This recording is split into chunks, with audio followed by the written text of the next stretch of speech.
Apple may have just pulled off the boldest iPhone redesign in years, and it's not the Pro Max stealing the spotlight this time. What if I told you Apple just built a phone so thin, it makes your current iPhone feel like a brick, and yet it might secretly be the smartest iPhone move in a decade? Welcome back, viewers, Sam here. If you love juicy tech like this, hit like, share this video with your fellow geeks, and don't forget to subscribe for more wild updates dropping weekly. Okay, let's talk iPhone 17 Air. At first glance, it looks minimal, but once you realize this thing is just 5.5 mm thin and still manages to pack flagship performance, you start wondering how Apple pulled it off. This isn't a typical refresh, this is Apple slicing into new territory, literally. A new hands-on video shows the most detailed look yet at the iPhone 17 Air dummy, and it confirms what leakers have been whispering for months. This phone is insanely light, super sleek, and comes with an edge-to-edge 6.6-inch OLED display running at 120 Hz. That's right, the Air gets buttery smooth refresh rate love, finally ditching the old 60 Hz limitation for good. But here's where things get spicy. Despite being this slim, the Air doesn't feel like a downgrade. It comes with Apple's latest A19 chip, yes, the same one found in the base iPhone 17, and a clean single rear 48MP camera that ditches the ultra-wide entirely. Bold move? Maybe. But it also means Apple's creating a whole new iPhone experience, not just another clone in the lineup. And about that design, the rear camera now stretches nearly across the entire width of the phone, echoing the Ultra's silhouette, flat edges, matte aluminum frame, and weight just around 145 grams. It's practically a feather. The black model shown in the dummy video looks slick, but we're expecting more pastel shades at launch too. Of course there's a catch, or two. First, the battery. At just 2,800 to 3,000 mAh, this isn't built for all-day marathon sessions. This is for people who care about aesthetics, portability, and a premium everyday experience, not those editing 4K video on the go. And second, no ultra-wide or telephoto cameras.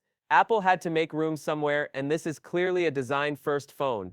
But the Air's purpose is starting to make sense. It's the spiritual successor to the iPhone Plus and Mini. Apple's learned that people want something between big and bulky or tiny and weak. The Air is neither. It's elegant, fast, and focused. A lifestyle phone that still runs iOS 26, has Wi-Fi 7, the new C1 modem, MagSafe support, and up to 512 GB storage. And here's what's really unexpected: rumors say the Pro models might ditch titanium this year, while the Air might retain a touch of it for added strength. So the budget iPhone may end up feeling more premium than the flagship. That's wild. Let's talk camera again, because Apple made a curious move here. A single 48MP sensor on the back, paired with a 24MP front camera, positioned off-center. First time ever. This isn't an accident, it's part of Apple's new visual identity. The front cam placement gives room to shrink internals while pushing display to the max. Also, that 6.6-inch display, not just big but bright, 3000 nits peak brightness, and next-gen ceramic shield. Apple's going all in on making this thing feel pro without the Pro label. And if you think this sounds like a light version of the iPhone, don't forget the word Air has history. The MacBook Air changed laptops. The iPad Air brought premium power to the masses. Now Apple's trying that formula with phones. So where does this leave the rest of the iPhone 17 lineup? The base iPhone 17 now rocks a 6.1-inch OLED with 120 Hz LTPO for the first time ever, an A19 chip, dual 48MP cameras, 24MP selfie cam, and 3600 mAh battery.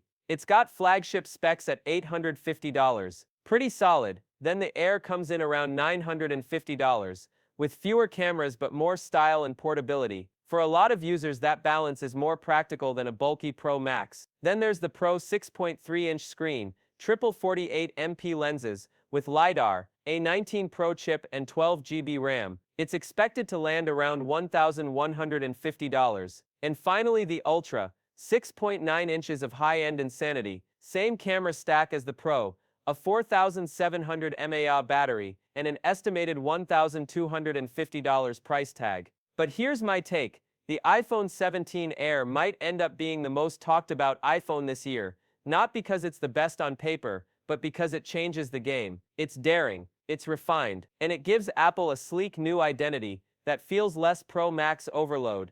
and more everyday elegance. As we move closer to the September launch, we'll likely see more dummies, final packaging, and possibly even real unit leaks. And when that happens, you know where to be. So make sure you're subscribed, because we've got a lot more iPhone 17 secrets coming soon. Until then, stay curious, stay hyped, and I'll catch you in the next one.